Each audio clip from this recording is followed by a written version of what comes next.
I think it's a great opportunity for more collaboration, and what I mean by that is finding models that really suit both small businesses, medium-sized businesses and large businesses. And a comment was made today about a new sort of ecosystem along with platforms. So I think we need to radically rethink how the sector works with the private sector so that we really think about outcomes, not just in the short term but in the long term. So I think really the whole business model equation really needs to be looked at in greater detail. Well, I think there are three really important things. Privacy was mentioned, and trust, but there's also the key issue of identity.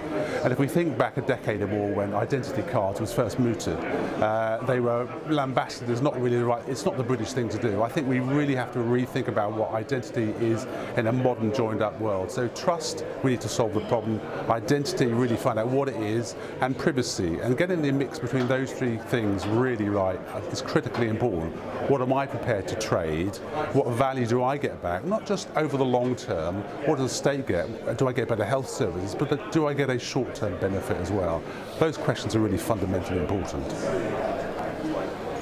So I think there's a different dynamic in the room. I was here last year. It was, for me, a conventional conference, a good one nevertheless, but still pretty conventional. What I've seen today from the narrative so far this morning is an openness, a willingness to engage, just a different set of energies in the room to actually make a real substantive difference.